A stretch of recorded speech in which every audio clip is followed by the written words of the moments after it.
Welcome to the Abridged Presidential Histories with Kenny Ryan, episode 33C, Truman and the Pendergast Machine, an interview with Jon Taylor. I'm excited to welcome Professor Jon Taylor to the show today. Jon is a professor of history at the University of Central Missouri, and is the author of 4 books on Harry Truman, including, most recently, Harry Truman's Independence, the Center of the World.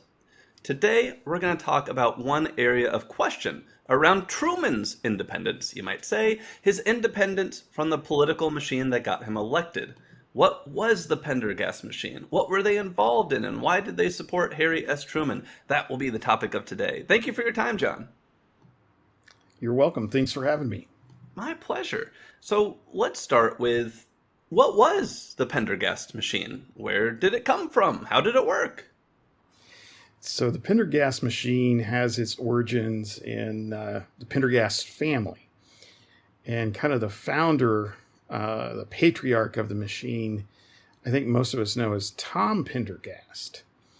And Tom Pendergast was born in 1872 in St. Joseph, Missouri, to Irish parents who had immigrated to St. Joe. And Tom Pendergast came to Kansas City to actually join his brother, Jim Pendergast. Sometimes he's referred to as Big Jim. And he came to Kansas City, as I said, in 1894. And Jim Pendergast had gotten involved in the saloon business, horse racing in the West Bottoms in Kansas City. And the West Bottoms was known as a kind of a working class area. Meat packing went on there. It was a mix of all kinds of people, black, white, ethnically diverse, religiously diverse group of folks. Now, what happens here is Jim dies in 1911. Okay. And Jim had been involved in politics. And then he passes the baton to his brother, Tom Pendergast. Yeah. And so Tom kind of picks up where Big Jim left off. And he held some positions, kind of lower level positions in Kansas City politics. And he kind of hangs things up in 1915. Okay. And then he kind of sits back and organizes kind of the working class voters in the West Bottoms, and then becomes kind of the patriarch of the Pendergast Machine in Kansas City by the 1920s and 1930s. And so how did this machine work? Like, as he sits back, he looks at it, he rebuilds it. What's the basis of this machine? So the basis of the machine kind of works on patronage politics. And so the city government of Kansas City had positions. Tom Pendergast would get voters to support him. And then they might get a position working for city government. But Tom Pendergast, as part of the city government, also controlled the taxation, the permitting that folks had to get, like business permits, those kinds of things. So he wielded a pretty strong influence in Kansas City politics. Now, it was Democratic. So most of the kind of opposition that Tom Pendergast would find would be various factions of the Democratic Party. Yeah. And so, and they would kind of jockey for the patronage as well. And were these like rival machines that he was competing with? Yes. Rival kind of Democratic bosses. And he kind of wins out by the 1920s and the 30s. But they were always still factions there. And they would change on a dime.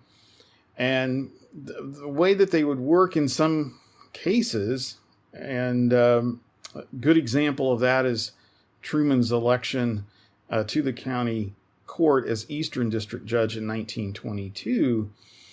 He had a Democratic faction opponent Mm-hmm. and they would battle it out in the primary, and then whoever won, they would cut a deal with the other faction. They would exchange some patronage Ah, to get their faction to support, the one that won in the November election. got it. So that's how that worked out. And so it's messy, and it's sometimes hard to predict, Yeah, yeah. because, one election cycle, factions agree, another election cycle, they don't. Mm-hmm. And the candidate loses. And that's what happened to Truman in 1924. He runs for re-election and he loses.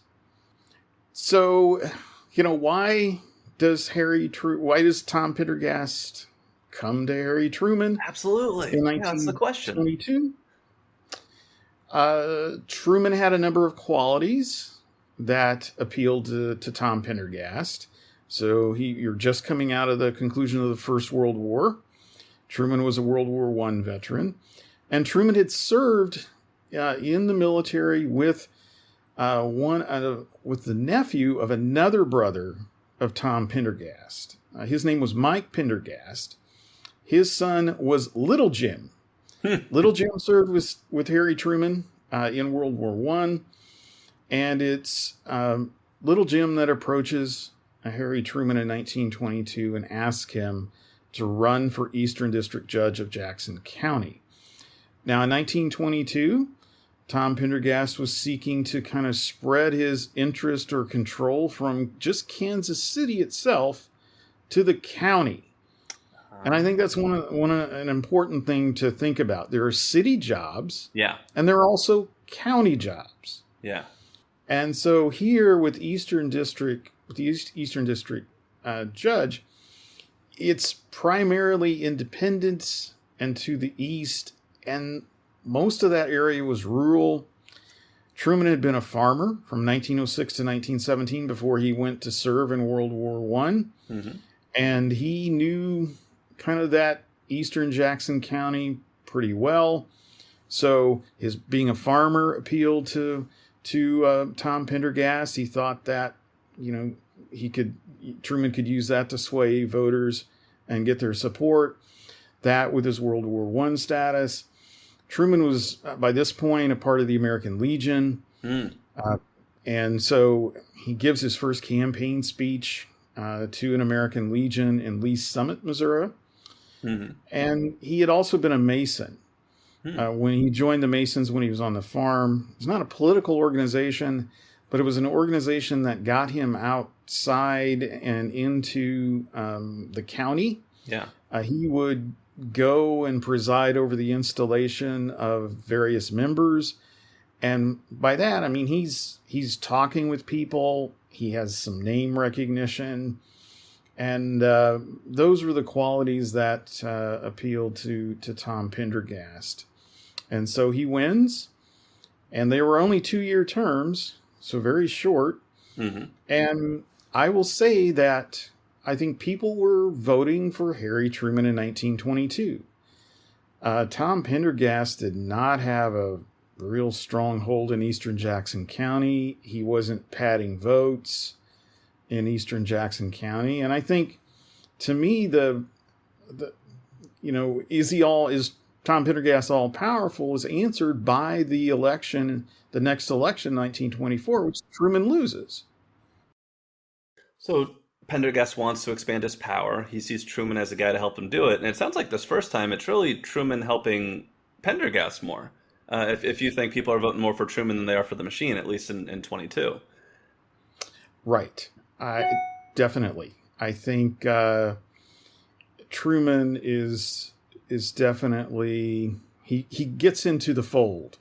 Yeah. And but he also has, I mean, at this point, he's got a clean record. Right. He's not really tainted by Pendergast.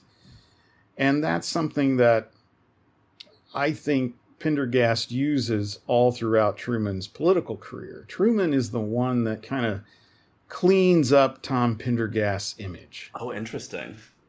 And he is the one that Pendergast goes to if he's kind of in trouble and he's looking pretty bad or something's going on, Yeah. Truman is the one he turns to. He's the break glass in case of emergency connection. That's right. That's right. Over these first years, what would Pendergast ask of Truman, and how often did he come to him? It sounds not often. I'm curious what that relationship looked like, and also how it developed from, say, those first couple elections. You win one, you lose one. Truman will get back into office, up through his election to Senate. Right. So Truman, I think when he gets on the county court, and the county court oversaw all kinds of contracts, road building, they oversaw homes for the aged, both black and white, healthcare, hospitals, county hospital funding. They were more kind of county commissioners. And so he makes a mark, Truman does, really as kind of a road builder when he is elected presiding judge in 1926. And he recognized when he was on the court in 1922 that the roads were the future of the county. And he wanted to make sure, and when Pendergast asked him to run for presiding judge in 1926, he makes the road building his whole focus. And he wanted the county to build roads right up to the city limits of Kansas City. He wanted farmers to be about no more than 1.5 miles from any sort of paved or improved road. Oh, okay. And that is what gets he gets really high marks, high reviews from anti-machine folks for his road building. Yeah. And he promised to do that in an honest manner. But by 1926, as presiding judge, he knows how corrupt the machine is. Okay. And it bothered him. And I've got one little section here, one quote for you, where Truman struggles with this.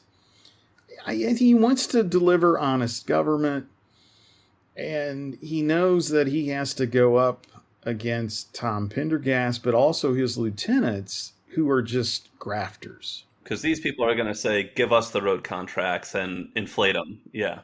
Yes. So I'll read this little section to you. Please do.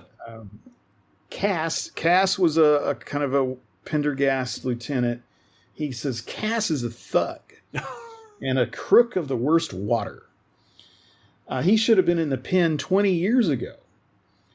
Of Joseph Shannon, who was a political rival and of Tom Pendergast, he said, Joe hasn't got an honest appointee on the payroll.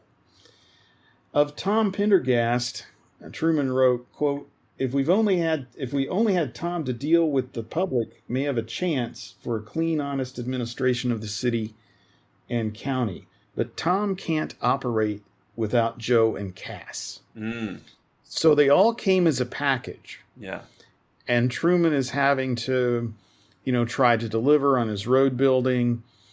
And he gets very favorable reviews from the Kansas City Star, which later as a senator really kind of grills him. But when Truman is a county judge, the Star is pretty favorable to what he's doing because they are seeing improvements. I mean, they're seeing the roads coming. And again, 1920s, this is when the automobile bursts literally on the scenes. And these communities are having to build an infrastructure to accommodate them. Right. And Truman delivers. And that gets him a considerable amount of support. Got it. And so I'm curious, too. So as this relationship between Truman and Pendergast is evolving, this is also an era of prohibition, and this is an era when Americans often think of, Al Capone and gangsters and violence. So when we talk about the Pendergast machine in that time, is the Pendergast machine getting into all that, or is it staying apart from it? Is the Pendergast machine just political patronage, just corrupt, contracts where we can get it, or is it like also like, hey, we're sneaking some liquor through? Is it getting into It, this other stuff? it's all of the above, as you said. Yeah. They there is a struggle, and some historians have focused kind of on the mob ties to the machine, and they're certainly there. And I think Pendergast, and specifically the Italian mob, Right. that's when they're kind of intersecting during this 1920s, 1930s period. And they're another kind of faction that Pendergast has to deal with, but they're important in terms of him holding on to his political power. And so most of the Italian Americans, and they were a part of the machine, they lived in an area of Kansas City called the North End, which is around today kind of the River Market area. And it was an important part of the machine. And they come in, and I think there's a power struggle between Pendergast and people like Johnny Lazia and others. And it becomes kind of a much more difficult kind of terrain for Pendergast to kind of motivate. He has to, I think, cut a lot more deals. And so it does become pretty challenging. And the wide open town is an apt phrase, kind of referring to Kansas City during this period. But it's a complicated wide open town. I mean, it allowed 18th and Vine to flourish. Kansas City jazz was swinging during this particular period. And the Pendergast Machine created space for that. And after Tom Pendergast is jailed, that space closes. And those folks go somewhere else. And so it's a complicated terrain. And so Truman really enters it when he's elected presiding judge in 1926. Yeah. Does the road building, and he kind of stays out of, there was all kinds of, drug trafficking in addition to just the prohibition and, running liquor, rackets, all of that was happening when he was presiding judge. He seemed to stay out of those kinds of things, focused on his roads for the most part. But yes, there was a whole other kind of organized crime element that's going on. So Truman's tenure as presiding judge overlaps with the election of Franklin Roosevelt to the presidency in 1932. Right. Yeah.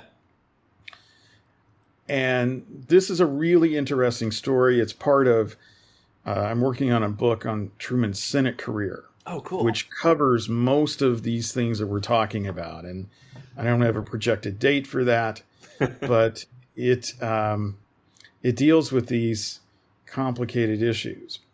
But it comes back to Kansas City. And Franklin Roosevelt and his advisors wanted to know if the machine would, and Tom Pendergast would support Franklin Roosevelt in 32. Yeah. Well, Tom Pendergast kind of drags his feet a little bit. Yeah. And he supported kind of a favorite son of Missouri, an old senator by the name of James A. Reed. Roosevelt's advisors wanted Pendergast Machine to make a commitment before the convention, the Democratic convention. Tom Pendergast digs in. He's not doing it. And that kind of stuck a little bit in the craw, I think, of Franklin Roosevelt and his advisors. And so Franklin Roosevelt wins in 32.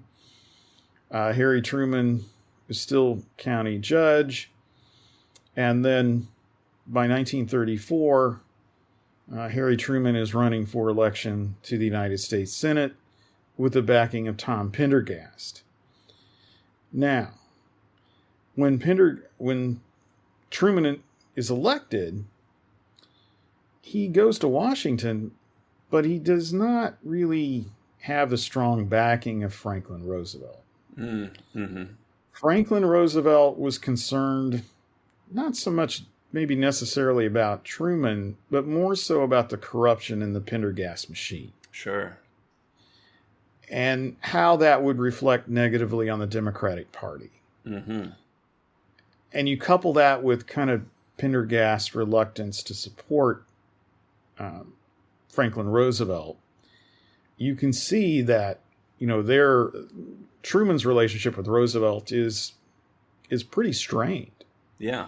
When he is elected in 1934. Yeah.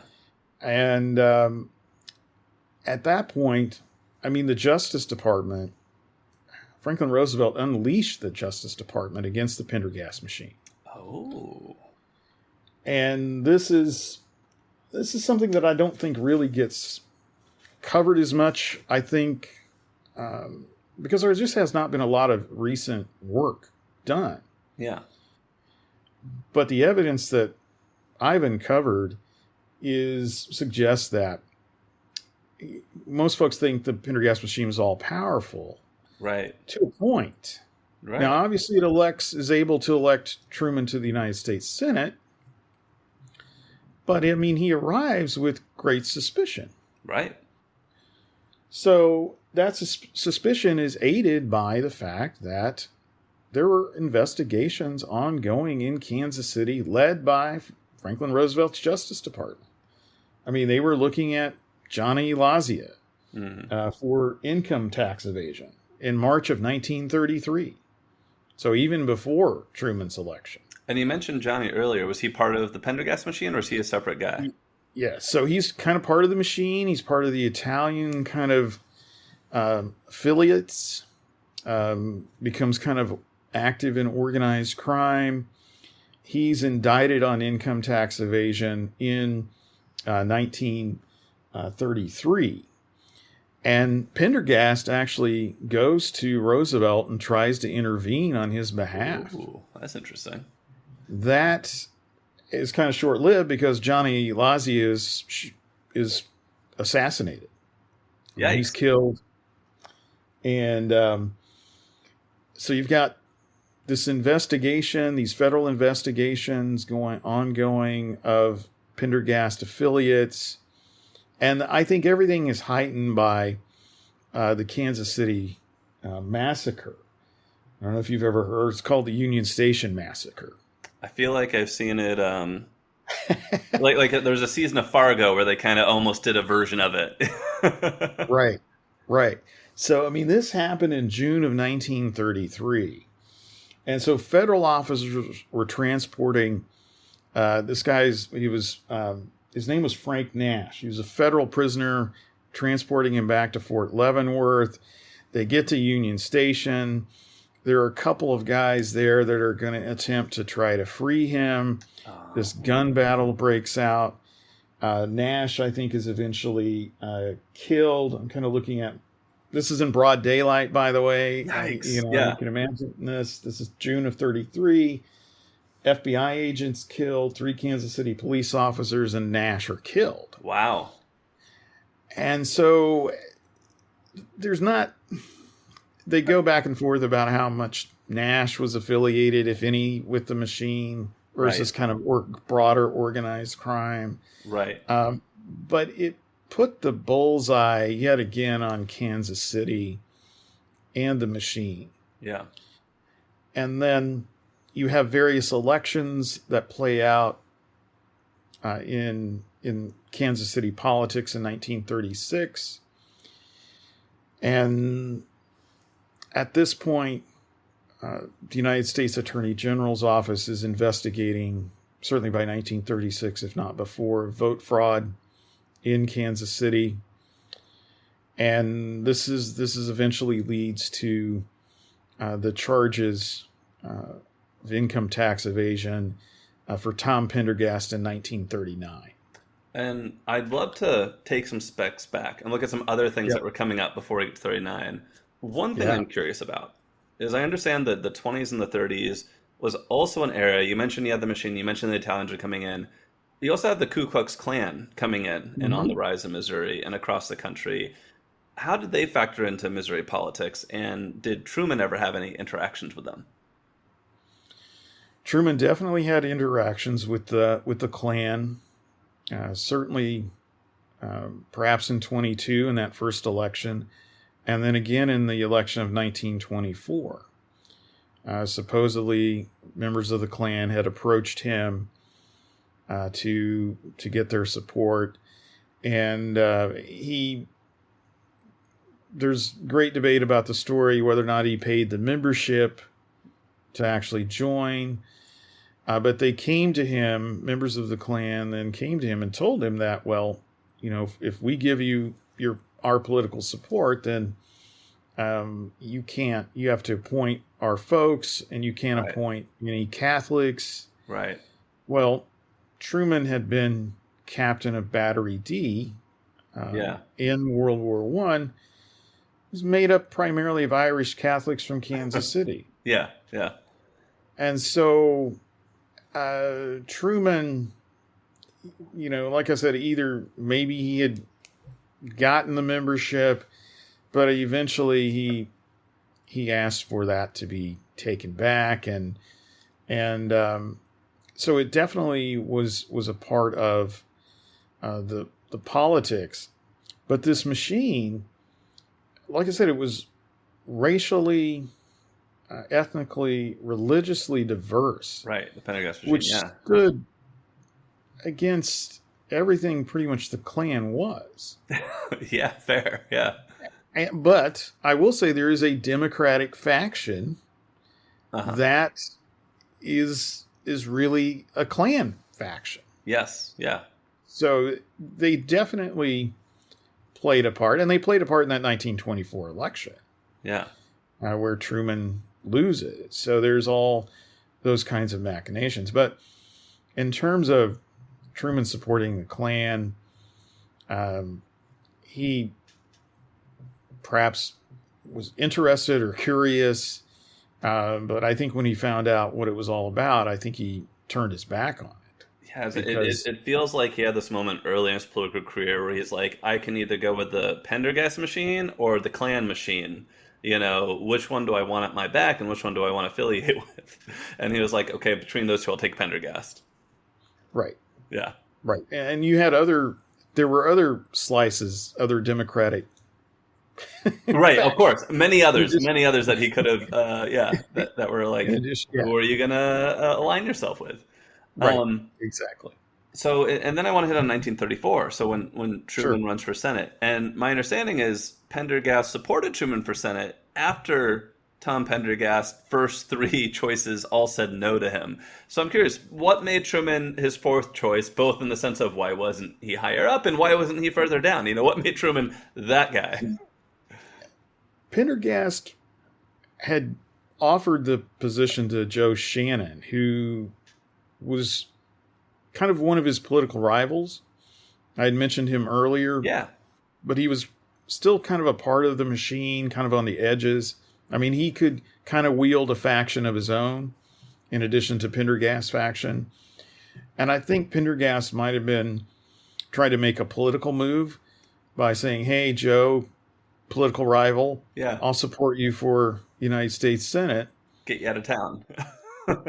Yeah, and well, in exchange, help me out, I'm sure. Yeah, But Joe Shannon turned him down. And so at that point, Truman was definitely there. But this gets back to something I mentioned earlier. What was going on in Kansas City in 1933? Well, you've got Lazia mm, charges, you've got the Union Station massacre kind of being linked back to the machine, whether or not they were directly involved. right. Uh, The heat's on. and and Truman becomes the cleaner, Mm, cleaning Tom Pendergast's image up. interesting.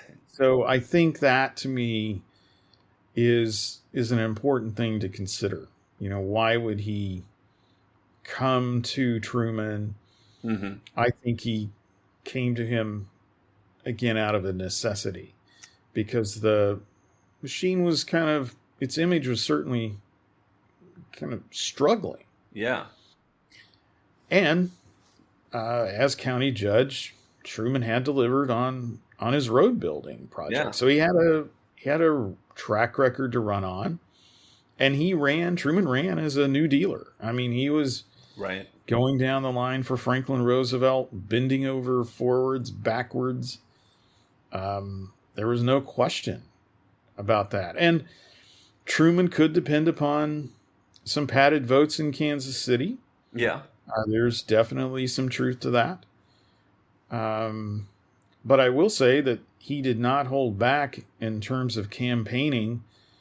I think his strongest assets to me as an individual was his ability to campaign.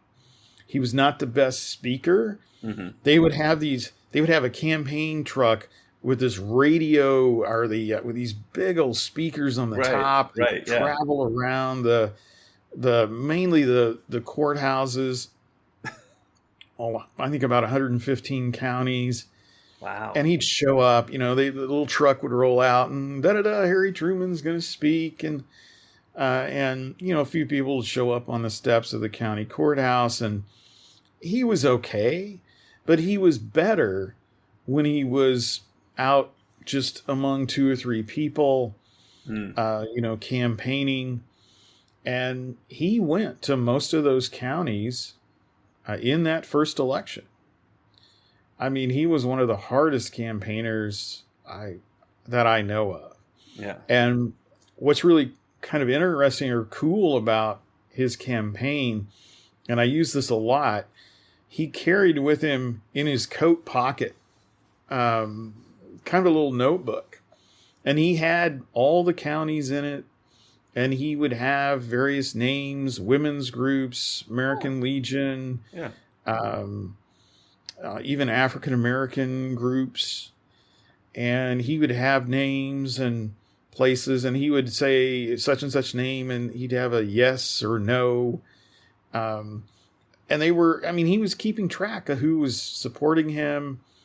And that was his campaign playbook in 1934. Yeah. And like I said, he was very good at kind of the smaller one-on-one, 2 or 3 people versus kind of showing up on the county steps. Yeah. And delivering a speech. He was much better off the cuff. Yeah. Than I guess on it. Right. than the prepared remarks. Yeah. So yeah. I'm curious. It sounds like the relationship between Pendergast and Truman was largely Pendergast is almost laundering his reputation through Truman. and he was helping Truman get elected. And every now and then he'd break glass in case of emergency, ask for like the really important favor you need. Did that relationship continue in that way, or did it change when Truman became senator, and especially when Truman became president? Of course, by the time he's president, Tom's in jail, Machine's still around. But yeah, what about, how do these moments, impact this relationship? So in the first term, and from 1934, when he's elected, of course, Tom Pendergast is still in power. And I think what is also kind of historians have missed, Tom Pendergast had a penthouse in New York City. All right. And so he spent some time in New York City. And there are several instances where Truman gets away from Washington, D.C. and does actually visit Pendergast at his penthouse. And that's not every week or anything like that, but they have conversations over political matters relating to Missouri. But you also have there's opportunities for patronage from the New Deal programs. And this was kind of a battle between the Machine and Roosevelt. Roosevelt would roll out a New Deal program, but how would the Machine co-opt it? And sure. How can we get our cut? Yes. So there were definitely some asks, but Truman was kind of somewhat on his own.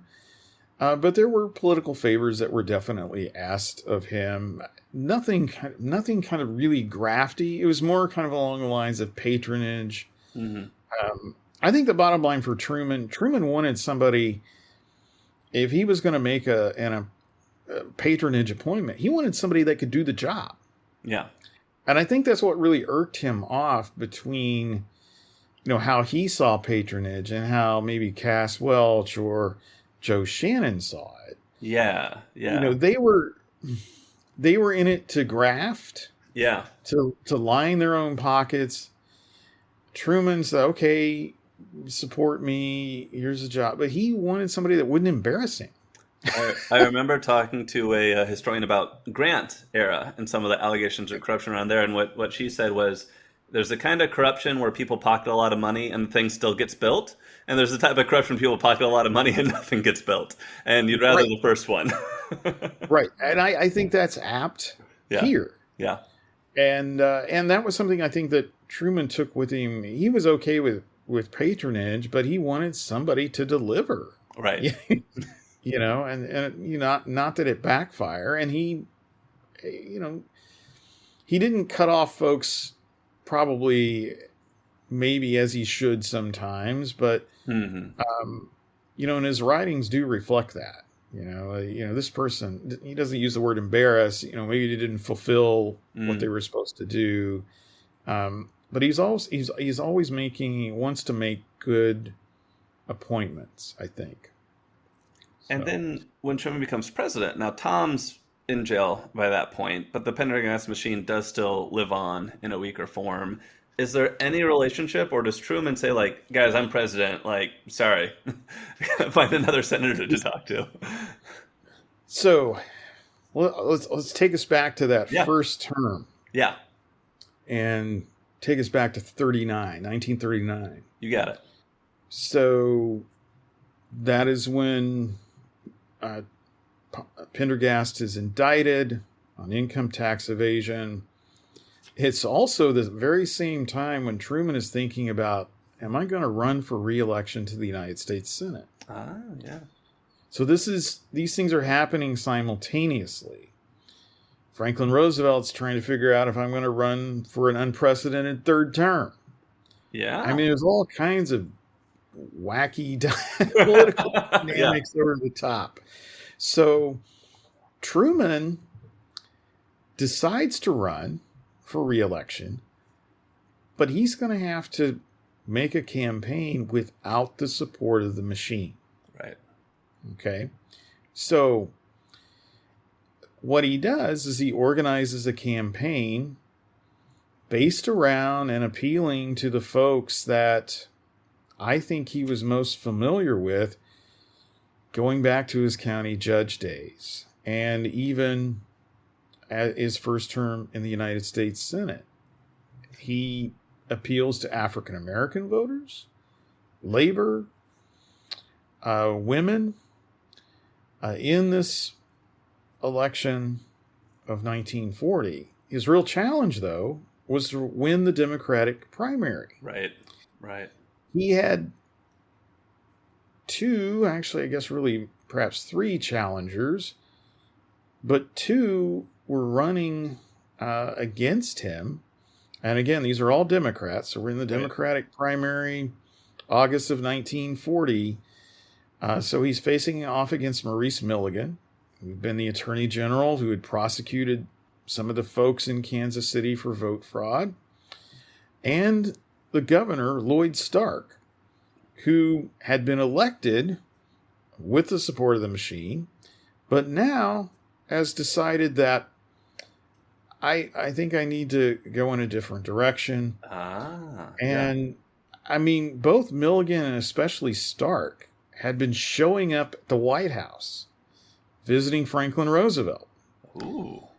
Now, Franklin Roosevelt is not going to, cast an endorsement in the Democratic primary. That's politics. You wait for the primary to run Yep. to play out. Yep. Well, and FDR had backed some primary guys during the judge fight a couple years earlier, and that really bit him. So he's especially not doing it now. the primary plays out.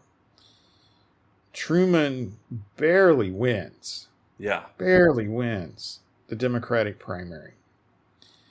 But it was due to the fact that he had cast a pretty wide swath of voters that he went after, kind of based on this New Deal patronage politics, interest group politics, appealing to these specific groups.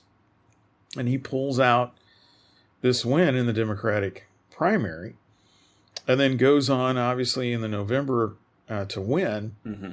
And so at this point, he kind of has a political rebirth.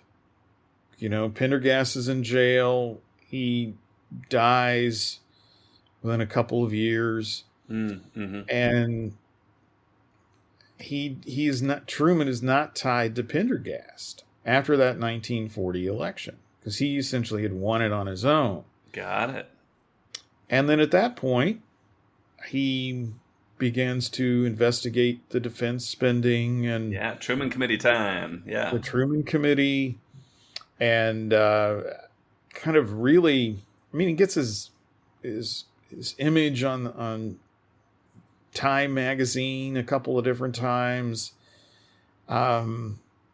Becomes, I think that really did a lot to kind of, he's not the senator from Pendergast anymore. Yeah. Yeah. And I think Roosevelt, you know, the relationship was a little bit easier after that. Mm-hmm. But it definitely has a factor, is one of the factors as to why Truman is placed on the ticket in 1944 as Franklin Roosevelt's vice president. In addition to his ability to appeal to labor as well as African American voters, which I will argue in my Senate book, he's a border state Democrat. Yeah, yeah. And the Democrats, Truman just has a ringside seat to this transition within the Democratic Party. As specifically as it relates to appealing to African American voters. What was unique is that in 1932, African Americans in the state of Missouri were trending towards the Democratic Party before most African American voters did after 1936. And this has everything to do with the Pendergast Machine in Kansas City, but also some of the Democratic machines in St. Louis, appealing and including African Americans into their politics, because they could sway elections. They could beat the opposition. Yeah. And so Truman sees this on the county court, and then really deploys it in 1940 as appealing to African American voters. I mean, he supports anti-lynching law. He supports the creation of George Washington Carver National Monument, which was the first monument to an African American. Wow. And he appealed and spoke to African American audiences, both in 1934 and again in the 1940 campaign. So he is on board in this political transition, and he participates in it. And I think that's one of the stories that really has not been told about Harry Truman. It's like he shows up on the scene as, some kind of political wizard or unknown, maybe. But he had seen this political transition within the Democratic Party and had participated in it. Yeah. So it sounds like that 1940 election, Senate re-election, is really when he severs his ties with the Pendergast Machine. And so the next question is maybe a foregone conclusion or answer, but I see quite a few people, when they dog on Truman, one of the things they love to say is they say Truman was a mob president and a corrupt politician because of his relationship with Pendergast.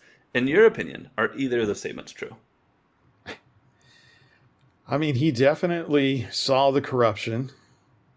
I don't think he ever personally profited from it or necessarily encouraged it. Now, there are some specific episodes that do happen kind of in Kansas City, after the 1940 Senate campaign, even during his presidency. There are some city elections where it's really strange because when the machine was essentially imploded after 39, they try to reconstitute it, and it's never quite the same because there's too many rivalries and no one seems to be able to kind of necessarily win out. And I think Truman was involved in trying to restructure, but it never really came to fruition. Yeah. There are some instances, though, where kind of these local elections and congressional elections in 46 and lost ballot boxes and explosions and explosions. Yeah, there are some things that go on. You have to read one of my colleague Brian Burns' account. So there are definitely some things that go on, but in terms of Truman, personally lining his pockets, that doesn't happen. And does the political intrigue and shenanigans continue? Perhaps. And that still remains, I think, to be further teased out. But the machine was I don't think, to begin with, the machine was as powerful as it's been made out to be. Yeah. And it kind of just peters out like right. Like kind of a fireworks dud after he's elected to the presidency. Although I will say, I completed a piece that should come out from the University Press of Kansas. Yeah. Where I have an article that kind of looks at kind of what happens after he is president, and Truman as president does lend his support to a couple of United States senators that run, and they're from his machine past, are connected with the machine, and Missouri voters said no. So his taint with Pendergast really kind of left a little bit of a stench with Missouri voters. I still think they were still thinking about those connections, even when he was president. And like I said, the best evidence that I can provide for that is when he's a sitting United States president, where you think you're the leader of the Democratic Party, and even you make suggestions or lend your support to a couple of folks who run for the United States Senate who have kind of ties to the machine, and Missouri voters, so we're not doing that. So how, it's a really complicated legacy. Yeah. At that point.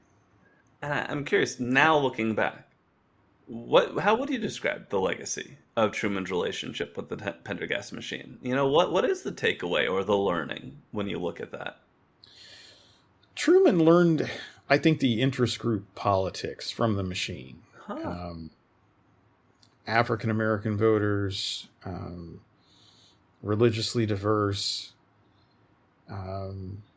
I think he took that from the machine. The different constituencies, the very fact that, different constituencies might need different things, and that as a politician, if I'm going to be successful, I need to make sure that I'm paying attention to these interest groups. I think he learns that as a part of the Pendergast Machine. And I think that's a significant legacy, political legacy, that he took with him to the United States Senate and to the presidency of the United States. Awesome. If you've enjoyed this interview with Jon and want to read more from him on Truman, you can find a link to the books he's authored in the show notes for this episode or online at jonetaylor.com. That's Jon with no H, Jone Taylor.com. Thank you for your time, Jon. All right. Thank you very much.